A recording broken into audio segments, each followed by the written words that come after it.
I'm done. This is when the series ends. I'm not going back and doing this again. I don't know if we did anything interesting or useful. We did that whole combination room. Yeah, but that wasn't interesting or fun. But it was substantial. It was substantial. Ugh. Where's my ceremonial riven knife to slit my wrists? We weren't recording audio this whole time, so this whole episode is going to be us talking about stuff that's already happened. So you get to watch us try to figure out why this stupid gear thing doesn't work. I don't know what else to add to that. We had to look it up. It didn't make sense because we didn't know what the first switch did. So what's the problem, Justin? We've played a bunch of Myst games. What is it about this one? I mean, I appreciate the puzzles after they're done, which is a problem. Like, reading through the hints and having someone, like, walk you through, like, think about the themes of the thing, of the land that you're in, and, like, how some of the puzzles have worked. But everything has felt so arbitrary that, like, none of the puzzles are sticking in my brain as, like, I gained a new level of understanding. It's just like, oh, I figured out that arbitrary thing. God damn it, get me out of here. How do I get on, like, to the next one? You don't feel like you're starting to understand the psychology of the people or person who built it, and, like... No. You don't feel like you're starting to pick apart, get like a broader view, and that's helping guide you through this. I mean, I sort of did after, like, reading the hints on, like, thinking about the themes. And, like, maybe I'm just bad at puzzles, but, like, it wasn't enough to make me feel like I was gaining an understanding of the age. Right, because every puzzle has been different. So that would imply that this puzzle can't be a what number is missing puzzle. Right. Right, because we did 4 puzzles, and they were all totally different. So no puzzles ever repeat in this age. So obviously this is not a missing number puzzle, except it was. Except if you think of that, 2 numbers are missing, and that immediately makes you think, well, maybe it's not, because nothing in this age has ever repeated. Right. So it's like... So you don't have any faith that the effort you put in will lead to an understanding that will help you later. It's just they keep changing it up at every stage to the point where you're just confused. Like, I don't know how anyone played this game without hints.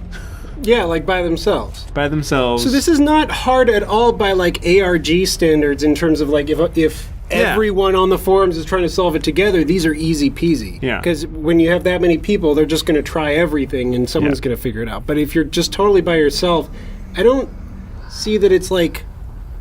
Yeah, it doesn't reward you for taking a small leap, or let's say you had to look up one puzzle. It's like, now do you get it? Yeah. So now take leaps like that with everything that you see. It's like, I don't feel like, after doing the first 3, I wasn't like, okay, now I know how URU does puzzles, or okay, now I know how this age does puzzles, so let me try to apply that to these clues. Yeah, you're right. Like, the puzzles in that last age were so different. Like, the first one just started with, like, try to, like, find the rough alignment of these things that aren't, like, super easy to see in your picture. So that one is establishing, like, you have to have found the chapel and realize that the stained glass has clues in it. Yeah. Okay, fair enough. So you rotate them, you unlock a door, you go through the door, and then you're in this chamber. Why do I keep skipping? Did the first chamber lead you to the tree floor puzzle? No. Or the shadow? Shadow puzzle.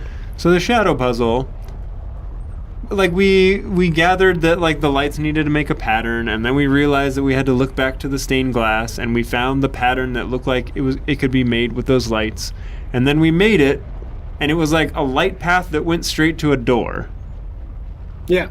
So we're like, okay, let's follow this path to the door, and maybe that's what does it. And then you do it, and you're like, okay, now I'm lost because I just did what I expected the game to have me do. And let's make it clear that there's no indication, I'm going to give you a spoiler here, is that the game doesn't do. There's not a lot of puzzles in this game where it's tracking your motion, where it's like following where your character is without any feedback. Yeah. So when you're doing this puzzle, even if you do it like last, you don't have any real reason to believe that necessarily it's following you as you go over these tiles. So when the most obvious thing doesn't work and doesn't do anything, you're not going to be like, oh, it's fine. I don't have to find some like other interactable thing. I just have to keep wandering around this until I figure out how to walk. Yeah, and then on it. like to your point, like because there's no feedback, you think, well, maybe I stepped slightly off of the light, so let me let's go do it back and 3 or 4 more do it times. again. Yeah. But there's no feedback to tell you, like, you I did failed. it like 6 times as a kid. Yeah.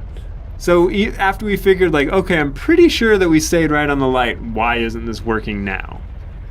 And it's not clear that you have to stay in the dark.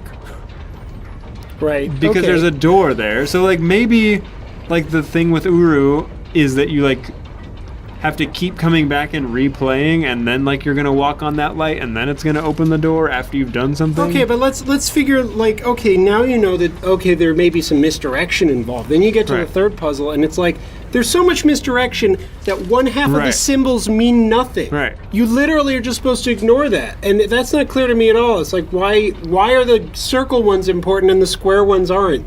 I thought we had to, like, reference both of them at the same time to come up with, like, some kind of... Right. When you combine both of them together, you can get a path out of it. And it's like, they're just, like, designed to spin you around in circles and waste your time. Yeah. Now, For security. The only thing because there was gold in there. Yeah. He was protecting his gold. Yeah.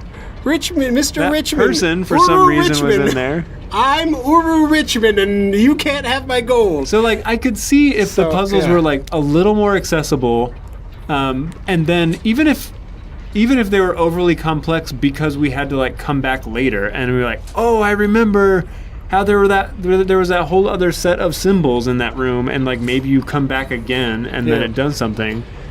And if that's the case, then that's kind of cool. But if it's just like you're done with that age now and those meant nothing, like, what a waste of time and, like, frustration. And puzzles 2 and 3, where it mattered where you walked, there was also no feedback if you were doing something wrong. That was another big part of it. Yeah. Is you have to have, like, a reset, you know? Like, you have to have some hint that, like, that didn't work. So puzzle 4 is a great example of that. You get to pull the lever 8 times, and then if you can't do anything, you hit the reset button, and you know it's like, okay, those 8 pulls didn't get me what I wanted. Let me try again.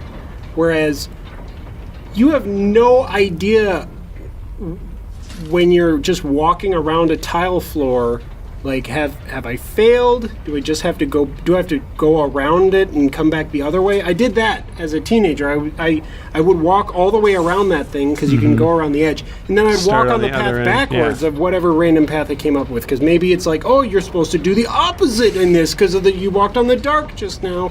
So it's like there's so many ways that you can arbitrarily take these things, and there's no feedback of whether you're on the right path or not. Here's the thing: is I don't know whether to blame Yisha or her father, or I was gonna say Richmond Vaultman, but that's a good one too. Because Yisha hit. I don't know. He had all the weird puzzles, but, like, Yisha hit around the journeys. It's like, no. It's not about the destination. It's not about getting to the treasure in the back. It's about looking behind this wall. It's about turning around and looking the other way after you go through this doorway. That's what the real journey is. And it's like, no, Yisha, you're just hiding Easter eggs. This is a children's game. This is not about, like, you're trying to, like, say something deep about your dead civilization, but you're just playing Easter games with me. All right. I haven't had to take any notes. Look, for Myst, I've got 4 pages of notes. For Riven, I've got 2 pages of notes. That's it? Like, front and back? Yeah. I've got, like, 4 pages of notes for Exile. So far, I've got 1 page for Uru, getting through that one age, and this other one was, like, nothing. So So what do you think of the fact that there's other normal, like actually normal people, not like, oh, you wandered in and you don't know, I'm Zandy and you're part of Seek the Journeys. You're gonna be doing stuff for Yisha now. But there's like regular people who like responsibly research things and are doing things systematically. What do you think of that? I mean, I like the fact that it kind of tears down the idea of this being some like magical, mystical place, that there's like a tie to reality and everyone's just eventually like, well, this was just some old failed civilization, let's go study it, and not just like a totally magical world. I think that's one of the things I liked about the fact that you were like actually in New Mexico going to this place. It made it feel much more like, what is that movie, Stargate? Oh yeah. Like we found some magical link to some other dimension. Right. The biggest disappointment for me of Uru is you're just kind of implied like you're just on Team Yisha. That's it. And it's like Yisha has different ideas about what to do with Uru or the Dunny land than these researchers do. But there's no sense of like, who do you agree with? These are two different worldviews, and do you agree with one of them or neither? It's just like, no, you just do whatever Yisha says and that's the game. Well, is there some resolution at the end? No. Where it's like... No, it's just... especially because it was supposed to be an ongoing game. Yeah. An ongoing online thing. So it's actually designed to have as little resolution as possible, which is really unfortunate. Because the online game didn't really happen, per se. So what has Yisha been doing for all these hundreds of years or however? Getting tattoos? Going to art school? She went to not getting into art school based on the drawings she makes on the walls of stuff. Crappy weaving that she's perfected over hundreds of years. Oh boy. So you were saying that was 2 ages that we were in? Yeah. There were 2 different ages. 7 journeys. Yeah. So remember how at the beginning she said 7 in each age? That was a lie. That was just a flat out lie. I guess after they recorded that or something, they decided they wanted to split that into like, wouldn't it be cool if this 7 journey thing was 2 ages? So they, Here's what I wish. I wish Cyan Worlds would just like make one of these things and then hand it off to an actual game developer. Like you would think that game testing would reveal some of these things. I think playtesting. I think Cyan Worlds just has this really big emphasis on just like writing and world building and not on developing software that is usable by people. Actually, the partnership with Presto Studios is actually a pretty good example of like they like gave lore to Presto Studios, including some like really secret stuff that no one figured out until Myst 4. What do you mean? Well, like stuff that was revealed in Myst 3? No, stuff that's like in Myst 3, and so it's consistent when they're like designing Tamana and all that. So, but it's like it's based on secret stuff that the public, they never actually explain it outright, and no one figured it out until after Myst 4 was released. They like put the pieces together from Myst 4 and Myst 3 and maybe Uru, and it's like they're giving lore that's like that secret to Presto, and then Presto goes and makes a game, and it's like they're like a real game developer. So it's like I wish Cyan Worlds did more of that. They're just like fantasy consultants. Yeah, it's like they control the IP and they do all the writing and like all the world building, right? They design what the ages basically look like. But was Exile that great? I mean, no.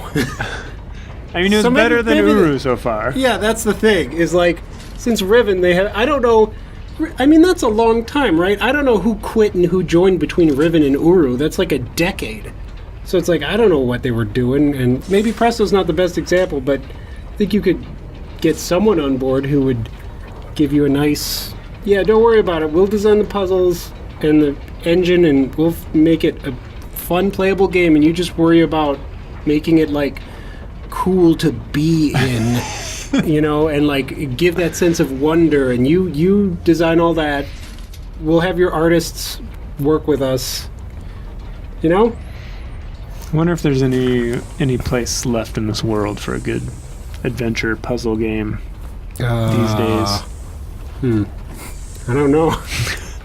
I mean, I guess abduction would be I don't know if a test of that to see. Yeah, I don't know how popular it got. Yeah, I don't know if they can ever be real popular, but they might be able to fund themselves. Yeah. It's tough.